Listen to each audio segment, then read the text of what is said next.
قل لا أقول لكم عندي خزائن الله ولا أعلم الغيب ولا أقول لكم إني ملك إن أتبع إلا ما يوحى إلي قل هل يستوي الأعمى والبصير أفلا تتفكرون وأنذر به الذين يخافون أن يحشروا إلى ربهم ليس لهم من دونه ولي ولا شفيع لعلهم يتقون صدق اللہ العظیم۔ قل اے پیغمبر صلی اللہ علیہ وآلہ وسلم آپ فرما دیجئے، لا اقول لکم، میں تمہارے لیے نہیں کہتا، عندی کہ میرے پاس، خزائن اللہ، اللہ کے خزانے ہیں، ولا اعلم، اور میں نہیں جانتا، الغیب، غیب کو، ولا اقول، اور میں نہیں کہتا، لکم تمہارے لیے، انی ملک، کہ بے شک میں فرشتہ ہوں، ان اتبع، میں پیروی نہیں کرتا، الا ما یوحی الی، مگر اس کی جو میری طرف حکم بھیجا گیا ہے، قل آپ فرما دیجئے، هل يستوي الأعمى والبصير، کیا برابر ہے نابینا اور بینا، کیا برابر ہے نہ دیکھنے والا اور دیکھنے والا، افلا تتفکرون، کیا تب پس تم غور و فکر نہیں کرتے، وانذر به، اور اے پیغمبر آپ ڈرائیے اس قرآن کے ذریعے سے، الذین یخافون، ان لوگوں کو جو ڈرتے ہیں، ان یحشروا، کہ وہ جمع کیے جائیں گے، الی ربہم، اپنے پروردگار کے حضور، لیس لہم، نہیں ہوگا ان کے لیے، من دونہ، اس اللہ کے سوا، ولی، کوئی حمایتی، ولا شفیع، اور نہ ہی کوئی سفارشی، لعلہم، تاکہ وہ یتقون، باز آ جائیں۔ یہ آج کے درس کی 2 آیات کریمہ ہیں۔ اس سے پہلے والی آیات کریمہ میں اللہ تعالیٰ جل شانہ نے رسولوں کی حیثیت کو واضح فرمایا کہ جتنے انبیاء دنیا میں تشریف لائے ان کے 2 مشن تھے، 2 کام تھے۔ پہلا کام یہ تھا کہ وہ سارے کے سارے مبشر تھے، اور دوسرا کام یہ تھا کہ وہ سارے کے سارے منذر تھے۔ مبشر کہتے ہیں خوشخبری سنانے والے کو، ہر نبی نے خوشخبری سنائی، جو ایمان لائے گا، جو نیکی کرے گا، گناہ سے اپنے آپ کو بچائے گا، اللہ کے حکموں کے نیچے زندگی گزارے گا، وہ کامیاب، اس کی دنیا بھی خوبصورت، موت، قبر، آخرت ہمیشہ کی خوبصورت۔ دوسری بات، وہ منذر تھے، وہ ڈر سنانے والے تھے، اور ڈر سنانے والے یہ تھے کہ جو ایمان نہیں لائے گا، اللہ کے حکموں کو تسلیم نہیں کرے گا، اس کے نیچے زندگی نہیں گزارے گا، نیکی نہیں کرے گا، اور گناہ سے اپنے آپ کو دور رکھے گا، اور اسی حال میں دنیا سے چلا گیا، تو اس کے لیے اس کی موت بھی خراب، دنیا میں بھی اللہ ناراض، آخرت بھی ناراض، اور اس کا ٹھکانہ ہمیشہ کا جہنم ہو جائے۔ یہ 2 مشن تھے تمام انبیاء کے، سمیت حضرت محمد مصطفیٰ احمد مجتبیٰ صلی اللہ علیہ وآلہ وسلم۔ ایک تیسرا مشن جو کافرین، دنیا کے پرستش کرنے والے، ان کے ذہنوں کے اندر تھا، وہ یہ تھا کہ جی ہماری مرضی کے مطابق کوئی نہ کوئی معجزہ ہونا چاہیے، بس ہم منہ سے بات نکالیں، اس کو پورا کر دیا جائے۔ تو پچھلی آیات کریمہ میں تفصیل کے ساتھ بیان ہو گیا کہ نبی کا مقصد یہ نہیں ہوتا، ہاں نبی معجزہ دکھاتے ہیں، نبی کا معجزہ وہ حق ہے، ولی کی کرامت وہ حق ہے، اس میں کوئی شک نہیں، لیکن کسی نبی کے دنیا میں بھیجنے کا مقصد یہ نہیں ہوتا کہ وہ لوگوں کو اپنے معجزات دکھائیں۔ چنانچہ پچھلی آیات کریمہ میں اس سلسلہ میں تفصیل کے ساتھ بیان ہو چکا۔ آج کے درس کی پہلی آیت کریمہ کے بارے میں حضرت مولانا محمد شفیع صاحب نور اللہ مرقدہ فاضل دیوبند اپنی تفسیر معارف القرآن میں لکھتے ہیں کہ مشرکین مکہ عام طور پر حضور اکرم صلی اللہ علیہ وآلہ وسلم سے 3 مطالبات کیا کرتے تھے۔ پہلا مطالبہ ان کا یہ ہوتا تھا کہ آپ اگر اللہ کے نبی ہیں، اللہ کے رسول ہیں، تو آپ کے پاس اللہ کی طرف سے عطا کردہ خزانہ ہونے چاہیے، ان خزانوں میں سے آپ ہمیں نوازیں، تب ہم مانیں گے کہ آپ اللہ کے نبی ہیں، اللہ کے رسول ہیں، اللہ کے نمائندے، ویسے ہم تسلیم نہیں کریں۔ دوسری بات ان کی طرف سے یہ آتی تھی، اللہ کے رسول اور نبی آپ تب ہو سکتے ہیں کہ آپ آئندہ حالات کے بارے میں مکمل ہمیں آگاہی دیں۔ ہمارے نفع کی چیزیں کون سی ہیں، ہمارے نقصان کی چیزیں کون سی ہیں، تاکہ نفع کی چیزوں کو ہم پہلے سمیٹ لیں۔ ہمارا دوست کون ہے، دشمن کیا ہے، ہمارے لیے اچھا کیا ہے، برا کیا ہے، سب ہمیں بتائیں، تاکہ فائدے کی چیزیں ہم سمیٹیں اور نقصانات سے ہم بچیں، اور پھر ہم مشاہدہ کریں گے، دیکھیں گے، تو پھر ہم تسلیم کریں گے کہ واقعتاً آپ اللہ کے رسول ہیں، اللہ کے نبی۔ تیسرا مطالبہ ان کا یہ ہوتا تھا کہ آپ حضرت سیدنا آدم علیہ السلام کی اولاد میں سے آسمانوں سے ہمارے لیے کوئی فرشتہ آنا چاہیے، اور وہ فرشتہ ہو۔ ہم آپ کو کیسے اللہ کا نبی رسول مان لیں، آپ کی ولادت باسعادت ہوئی، آپ کا خاندان ہے، آپ کے ماں باپ ہیں، آپ نے شادی کی ہے، آپ کی اولاد ہے، آپ بازاروں میں آتے جاتے ہیں، آپ کے وہ کام کاج ہیں جس طرح عام لوگ ان کے کام کاج ہیں، مثلا پیدا ہونا، خاندان ہونا، پھر آپ کی شادی ہونا، اولاد ہونا، یہ سب کام یہ تو باقی لوگوں نے بھی کی۔ ہمارے لیے کوئی ایسا فرشتہ ہو جس میں یہ ساری چیزیں ہیں۔ یہ 3 بڑی بڑی ان کی نشانیاں تھیں۔ پہلی بات تو اس سے پہلے بھی گزری ہے، بالفرض یہ نشانیاں پوری بھی کر دی جاتی پھر بھی یہ مومن نہ ہوتے۔ ابو جہل کے ہاتھ میں کنکر ہیں اور مٹھی اس کی بند ہے، حضور نے اس کو دعوت دی، اس نے کہا میں قبول نہیں کرتا، یہ میرے ہاتھ کے اندر جو کنکر ہیں یہ کلمہ پڑھے نا جس کی دعوت آپ دے رہے ہیں تو تب میں تسلیم کروں گا، میں ویسے تسلیم نہیں کرتا۔ حضور کا معجزہ ہے۔ ابو جہل نے سنا، جو مکہ کا سردار تھا، دیگر لوگوں نے سنا، کنکریوں نے اس کے ہاتھ کے اندر اشہد اللہ الہ الا اللہ و اشہد ان محمد رسول اللہ کہا، اس کے باوجود انہوں نے تسلیم نہ کیا۔ میں نہ مانوں، کروڑ دلیلیں بھی مل جائیں، کوا سفید ہے، اربوں کھربوں دلیلیں دے دی جائیں کہ میں نہیں تسلیم کرتا، میں نہیں مانتا، اس کا کوئی حل قطعاً نہیں ہے۔ ہاں، ماننے والے کے لیے جو تسلیم کرنا چاہ رہا ہے، جس کے دل میں طلب ہے، ایک معمولی سی دلیل بھی کافی ہے۔ یہ تینوں باتیں اللہ نے پہلی آیت کریمہ میں بیان فرمائی۔ چنانچہ ارشاد، قل اے پیغمبر صلی اللہ علیہ وسلم آپ فرما دیجیے، لا اقول، میں نہیں کہتا، لکم تمہارے لیے اے لوگو، عندی خزائن اللہ، کہ میرے پاس اللہ کے خزانے، جو تمہارے مطالبات ہیں یہ ہونا چاہیے، وہ ہونا چاہیے، کچھ پہلے بھی بیان ہو چکا۔ سورہ ہجر کے اندر، اور یہ 14واں پارہ ہے، اللہ کا ارشاد کہ وَإِن مِّن شَيْءٍ إِلَّا عِندَنَا خَزَائِنُهُ وَمَا نُنَزِّلُهُ إِلَّا بِقَدَرٍ مَعْلُومٍ، سب چیزوں کے خزانے میرے پاس ہیں، اور میں اس میں سے جتنی میری مرضی ہوتی ہے میں اتار دیتا ہوں، کسی کو عطا کر دیتا ہوں۔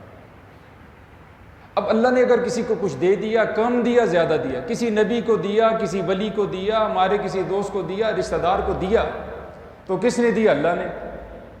اگر ہم اعتراض کریں اور ہم اس پہ کڑتے رہیں، پریشان رہیں، تو گویا کہ ہم اللہ کی عطا پہ ناخوش ہیں، تو ہم سے بڑا ناشکر گزار اور اللہ پہ اعتراض کرنے والا کا دوسرا شخص نہیں ہو سکتا۔ دیا تو اللہ نے ہے، تم نے تو دیا نہیں، لیکن جو اللہ نے اس کو دیا اس کی وجہ سے بھی ہم ناراض ہو جائیں، پریشان ہو جائیں، تو یقیناً یہ اللہ پہ ایک اعتبار سے اعتراض ہو۔ تم خزانے تو ہمارے پاس ہیں، تم یہ چاہتے ہو نبی رسول وہ ہو جس کے پاس خزانے وہ ہمیں دے تو ہم تسلیم کریں گے۔ فرمایا یہ ذہنوں سے بات نکال دو۔ دوسری بات وَلَا أَقُولُ لَكُمْ إِنِّي مَلَكٌ، دوسری بات وَلَا أَعْلَمُ الْغَيْبَ، میں غیب نہیں جانتا۔ غیب سے مراد چھپی ہوئی باتیں، اس غیب سے مراد کلی غیب ہے، ازل سے لے کر ابد تک جو کچھ ہوا، جو کچھ ہو رہا ہے، جو کچھ ہو، ہمیشہ سے ہمیشہ تک، ابد الآباد تک جو کچھ ہوا، اب جو ہو رہا ہے، جو آئندہ ہوگا، پہلا ماضی، اب موجودہ حال اور آئندہ مستقبل۔ کائنات کا ذرہ ذرہ کیا ہے، سلسلے وہ شروع سے لے کر ہمیشہ ہمیشہ تک، یہ مکمل علم جس کو علم محیط کہا جاتا ہے، وہ خالصتاً ایک ذات ہے جس کو عالم الغیب والشہادہ کہا جاتا ہے، اور وہ اللہ ہے۔ یہ اللہ کا خاص ہے۔ آپ قرآن پڑھنے والے ہیں، یہ مسئلہ آپ کو یاد ہونا چاہیے اور اس کے مطابق عقیدہ ہونا چاہیے۔ نبیوں کو جو غیب دیا گیا اس میں کوئی شک نہیں، صرف نبیوں کی بات نہیں، فرشتے بھی، سارے انسان بھی، سارے جن بھی، ان سب کو جتنا علم دیا گیا، ان سب سے بڑھ کر جو علم دیا گیا وہ حضرت محمد مصطفیٰ احمد مجتبیٰ صلی اللہ علیہ وآلہ وسلم کو عطا کیا، جس کو اللہ تعالیٰ جل شانہ نے قرآن پاک کی مختلف آیات کریمہ میں بیان فرمایا۔ تلک من انباء الغیب، اے حبیب صلی اللہ علیہ وآلہ وسلم، یہ غیب کی خبریں ہیں۔ قرآن کے بارے میں کہا جا رہا ہے قرآن پورا غیب ہے، احادیث مکمل غیب ہے۔ حضور نے اپنی زندگی میں بشارتیں دیں، اپنی زندگی میں وہ پیش گوئیاں فرمائیں جو ان کی وفات کے بعد دنیا میں آج تک ان کا ظہور ہو رہا ہے، اور قیامت کی صبح تک، پھر قیامت کی بعد کی گھاٹیاں، جنت جہنم اور بہت کچھ، یہ سب کچھ غیب کی خبریں ہیں۔ میرا آپ کا ایمان، اس طرح ہم ایک دم سے نہیں کہہ سکتے جس طرح ایک دم سے کہہ دیتے ہیں لوگ حضور غیب نہیں جانتے، یہ کہنا قطعاً ٹھیک نہیں۔ ایک ہے غیب کلی جس کا ذکر میں نے کیا، وہ اللہ کا خاص ہے۔ ایک ہے غیب جزئی جو اللہ نے اپنے مخصوص بندوں کو، خصوصاً انبیاء کو نصیب فرمایا، وہ اللہ فرما رہے ہیں تلک من انباء الغیب نوحیھا، یہ غیب کی خبریں ہم نے آپ کو عطا کی۔ ما کنت تعلمها انت ولا قومک، نہ آپ جانتے تھے نہ آپ کی قوم جانتی تھی۔ فاصبر، اے پیغمبر لوگ اعتراض کرتے ہیں، کرتے رہیں، آپ صبر کیجئے۔ ان العاقبۃ للمتقین، بہترین انجام پرہیزگاروں کا ہوگا۔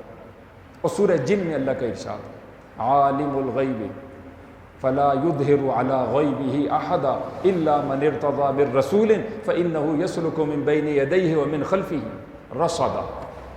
فرمایا کہ عالم الغیب تو وہ ہے، ہاں اپنے غیب میں سے اللہ اپنے مخصوص بندوں کو یعنی نبیوں کو عطا فرماتا ہے جس کو اللہ چاہتا ہے، اور جس وقت اللہ ان کو علم عطا فرماتا ہے غیب کا اور غیب کی خبریں عطا فرماتا ہے، اس وقت اللہ پہرے لگاتا ہے۔ اور یہ صرف غیب اور غیب کی وحی اللہ اپنے بندوں پہ فرماتا ہے جن کو انبیاء کرام علیہم الصلاۃ والسلام کہا جاتا ہے۔ اگر میں اس کو مختصر کر دوں، ایک ہے علم غیب کلی، وہ اللہ کا خاص ہے، ایک ہے علم غیب جزئی، وہ اللہ نے اپنے نبیوں کو دیے، اور نبیوں میں سے سارے انسانوں، فرشتوں میں سے، جنات میں سے سب سے زیادہ نوازا ہے حضرت محمد مصطفیٰ احمد مجتبیٰ صلی اللہ علیہ وآلہ وسلم کو۔ سورۃ الانشراح میں اللہ نے یہی فرمایا، الم نشرح لک صدرک، اے پیغمبر ہم نے آپ کے سینے کو کھول دیا۔ اشرف علی تھانوی صاحب نور اللہ مرقدہ فرماتے ہیں کہ اللہ نے حضرت محمد مصطفیٰ احمد مجتبیٰ صلی اللہ علیہ وآلہ وسلم کو علم کا خزانہ اور حلم کا معنی بردباری کا خزانہ عطا فرمایا، جس کو حضور نے فرمایا اوتیت علم الاولین والآخرین، مجھے اللہ نے علم اولین بھی عطا فرمائے، علم آخرین بھی عطا فرمائے۔ تو بہرحال یہاں غیب سے مراد غیب کلی ہے، غیب کلی صرف میرا اللہ جانتا ہے، کوئی دوسرا نہیں جانتا۔ وَلَا أَقُولُ لَكُمْ إِنِّي مَلَكٌ، میں تم سے یہ نہیں کہتا میں فرشتہ ہوں، میں تو آدم علیہ السلام کی اولاد میں سے ہوں، اور آدم لَقَدْ خَلَقْنَا الْإِنسَانَ فِي أَحْسَنِ تَقْوِيمٍ، کہ اللہ نے آدم علیہ السلام کو اور انسان کو سب سے بہتر بنا، فرشتوں سے افضل۔ اشرف المخلوقات فرشتوں کو نہیں کہا جاتا، اشرف المخلوقات کس کو کہا جاتا ہے جی؟ انسانوں کو کہا جاتا ہے۔ اور انسانوں میں سے سب سے زیادہ اشرف انبیاء ہیں، اور انبیاء میں سے سب سے زیادہ اشرف، سب سے اعلیٰ حضرت محمد مصطفیٰ احمد مجتبیٰ صلی اللہ علیہ وآلہ وسلم۔ حضور کا جو نور ہے وہ صفتی نور، آپ ذات کے اعتبار سے بشر ہیں، اور آپ کا جو نور ہے وہ نور فرشتوں سے اعلیٰ ہے۔ یہ عقیدہ یاد رکھیں، آپ قرآن پڑھتے ہیں، حضور اپنی ذات کے اعتبار سے کیا ہیں؟ بشر، انسان، انما انا بشر، میں بشر ہوں، انسان ہوں۔ لیکن آپ کا جو نور ہے، آپ کا دل نور، آپ کی زبان نور، آپ کا دیکھنا نور، آپ کی سوچ نور، آپ کا سارا جسم نور، یہ نور فرشتوں کے نور، میں کہتا ہوں جبرائیل کے نور سے بھی اعلیٰ ہے۔ لا یمکن الثناء کما کان حقہ، بعد از خدا بزرگ تو ہی، قصہ مختصر۔ اگر مختصر کہا جائے تو یوں کہیں گے ہم حضور کی ثنا بیان نہیں کر سکتے جس طرح کہ آپ کی حق، جس طرح کہ آپ کا حق ہے اور جس طرح آپ تعریف کے مستحق ہیں۔ اگر یوں کہا جائے مختصراً، اللہ کے بعد اگر کسی کا مقام ہو سکتا ہے تو وہ کون ہے؟ حضرت محمد مصطفیٰ احمد مجتبیٰ صلی اللہ علیہ وآلہ وسلم۔ یہ تینوں باتیں میں نے مختصراً عرض کی ہیں، اور اس سے پہلے بھی اس کی تفصیل گزرتی رہی۔ اسی کے مطابق ہمارا عقیدہ ہے، اور ایک مسلمان کا عقیدہ ہونا چاہیے۔ ان کی تینوں باتوں کے رد کے بعد اللہ نے فرمایا ان اتبع، میں پیروی نہیں کرتا، الا ما یوحى الیہ، مگر اسی کی پیروی کروں گا جس کی وحی میری طرف کی گئی ہے۔ قرآن مراد ہے، احادیث مراد ہے، سنت مراد ہے۔ قل هل يستوي الاعمى والبصير، آپ فرما دیجئے کیا دیکھنے والا نہ دیکھنے والا برابر ہو سکتا ہے؟ جس نے میری دعوت کو قبول کیا، ایمان لایا، نیک عمل کرتا ہے، وہ دیکھنے والا ہے، اور جو کافر ہے اور نیکی سے دور ہے، مجھے تسلیم ہی نہیں کیا، میری باتوں کو تسلیم ہی نہیں کیا، وہ تو اندھا ہے۔ کیا اللہ کے ہاں یا میرے ہاں یا آخرت میں دونوں برابر ہو سکتے ہیں؟ قطعاً برابر نہیں ہو سکتے۔ افلا تتفکرون، کیا تم غور و فکر نہیں کرتے؟ دوسری آیت کریمہ میں فرمایا یہ جو وحی اللہ نے آپ کو عطا کی ہے، انذر بہ الذین، اس قرآن پاک کے ذریعے سے آپ ڈرائیے۔ یہ بڑی خوبصورت بات ہے، ایک قابل توجہ ہے۔ قرآن کیا کہتا ہے، اللہ کیا فرماتے ہیں حضور سے؟ آپ نے واعظ و نصیحت لوگوں کو کرنی ہے تو کس سے کرنی ہے؟ اس قرآن کے ذریعے سے۔ میرے آپ کے ہاتھوں کے اندر یہ قرآن محفوظ ہے۔ انا نحن نزلنا الذکر وانا لہ لحافظون، پوری امت کا اجماع ہے، اتفاق ہے، یہ پورا قرآن ہے، اس سے کوئی حصہ چھوٹا نہیں، اصلی ہے، اوریجنل ہے، کوئی کتاب اوریجنل نہیں، اصلی حالت میں نہیں۔ اللہ نے یہ ذمہ لیا ہے کہ قرآن جو ہے یہ اصلی ہے۔ جب قرآن اصلی ہے تو ہمیں سب سے پہلے جو واعظ و نصیحت کرنی چاہیے قرآن کے ذریعے سے۔ یہ اللہ کی مہربانی ہے اور آپ کا ذوق شوق ہے، اللہ نے مجھے آپ کو یہ اعزاز نصیب فرمائے، اس کے لیے ہم جمع ہیں۔ قرآن پاک میں اللہ فرماتے ہیں وجاہدہم بہ جہادا کبیرا، قرآن پاک کے ذریعے سے اے پیغمبر صلی اللہ علیہ وآلہ وسلم آپ جہاد کیجئے، اور یہ جہاد کبیر ہے۔ اور سورہ قاف میں اللہ کا ارشاد ہے فذکر بالقرآن من یخاف وعید، اگر آپ نے لوگوں کو واعظ و نصیحت کرنی ہے تو قرآن پاک کے ذریعے سے واعظ و نصیحت کیجیے، کیوں؟ یہ اصلی ہے۔ اس کے بعد دوسری واعظ و نصیحت ہوگی صحیح حدیث سے، حضور کی سنت، صحیح حدیث، اس کو ہم لیں گے اور قرآن پاک کی تفسیر ہم اس سے بیان کریں۔ باقی جتنے اس کے علاوہ کے سلسلے ہیں، خواہ وہ اقوال صحابہ ہیں، اقوال تابعین ہیں، تبع تابعین، ائمہ مجتہدین ہیں، علماء صلحاء امت ہیں، فقہاء امت ہیں، اور پھر بزرگوں کے واقعات ہیں، یہ جو ان کو ہم پیش کریں گے قرآن و سنت پر۔ اگر وہ قرآن و سنت کے مطابق ہوں تو سر آنکھوں پہ، اگر وہ قرآن و سنت کے موافق نہ ہوں، مخالف ہوں، تو ان کو چھوڑ دیں گے۔ آسان سی بات ہے۔ اصل ہمارے پاس کیا؟ قرآن، اور اس کے بعد اس کی سنت، صحیح حدیث، یہ دو چیزیں۔ آخری بات رہے گی تاریخ کی۔ تاریخ لکھنے والے میرے آپ جیسے انسان ہیں۔ آپ قرآن پڑھنے والے نا، آپ کو یہ مسئلہ ضرور بتا دوں، تاریخ ایک ہی وقت کی تاریخ ایک آدمی نے بھی لکھی، دوسرے نے بھی لکھی، تیسرے نے بھی، چوتھے نے بھی۔ آپ چاروں تاریخوں کو لیں، آپ خود نتیجہ نکالیں گے جی اس میں تو 100% اور باتیں ہیں، یہ تو 100% اس کا الٹ ہے، تیسرا ان دونوں کا مخالف ہے، چوتھا ان تینوں کا مخالف ہے۔ کیوں؟ لکھنے والے انسان ہے، جیسی اس تک باتیں پہنچیں یا جیسا اس کے دماغ پہ غلبہ تھا، محبت کا یا نفرت کا، اس نے تاریخ لکھ دی۔ لہٰذا تاریخی باتوں کو بھی ہم قرآن پہ پیش کریں گے اور صحیح حدیث پہ پیش کریں گے۔ اگر اس کے موافق ہوں تو الحمدللہ، اگر اس کے مخالف ہوں تو ہم ان کو چھوڑ دیں گے، نہ ہم یہ کہیں گے جی کہ یہ حرف آخر ہے۔ اگر قرآن کے مخالف بھی ہوتی ہے بعض اوقات ہم تاریخی باتوں کو لینا شروع کر دیتے ہیں اور ساری زندگی انہی کی نشر و اشاعت میں لگے رہتے ہیں۔ میں کہتا ہوں سب سے پہلے قرآن ہے، آپ کوشش فرمائیے قرآن کو پہلا نمبر دیجئے، دوسری حضور کی سنت ہے، حضور کی صحیح حدیث ہے، اس کو دوسرے نمبر پہ لکھیے، پھر تیسرے نمبر پہ اقوال صحابہ ہیں اور پھر اقوال اہل بیت اطہار ہیں، اس کو تیسرے نمبر پر، پھر اس کے بعد تابعین، تبع تابعین، ائمہ مجتہدین، یہ ایک سلسلہ ہے۔ تو سب سے پہلے قرآن ہے۔ حضور کو اللہ نے فرمایا آپ قرآن پاک کے ذریعے سے لوگوں کو ڈرائیے، الذین یخافون، جو خوف رکھتے ہیں، ان یحشروا الی ربہم، کہ وہ جمع کیے جائیں گے اپنے رب کی حضور، لیس لہم من دونہ، نہیں ہوگا ان لوگوں کے لیے اللہ کے سوا، ولی، کوئی حمایتی، ولا شفیع، اور نہ ہی کوئی سفارشی، لعلہم یتقون، تاکہ وہ باز آ جائیں۔ سوال یہ ہے جی وہ حمایتی تو بہت سارے ہوں گے ہمارے، سب سے بڑے حمایتی، سب سے بڑی سفارشی کون ہے؟ حضرت محمد مصطفیٰ احمد مجتبیٰ صلی اللہ علیہ وآلہ وسلم۔ اس کے بعد بہت ساری سفارشیں حمایتی ہیں، دوست دوستوں کی سفارش کر جائیں گے۔ تو یہ کیوں کہا گیا کہ کوئی سفارشی نہیں ہوگا، کوئی دوست نہیں ہوگا؟ تو یہ کافروں سے کہا گیا اگر ایمان نہیں لاؤ گے تو کوئی حمایتی نہیں ہوگا، اگر ایمان نہیں لاؤ گے تو کوئی سفارشی نہیں ہوگا۔ جہاں تک ایمان والوں کی بات ہے تو قرآن و سنت میں یہ بات وضاحت کے ساتھ بیان ہوئی ہے کہ یقیناً سفارشیں ہوں گی، اور اللہ چاہیں گے تو اللہ تعالیٰ جل شان ان سفارشوں سے، ان حمایتوں سے، ان دوستیوں سے مجھے آپ کو نفع عطا فرمائیں گے۔ اللہ سے دعا ہے اللہ ہمیں یقین عمل کی توفیق سے مالا مال فرمائے۔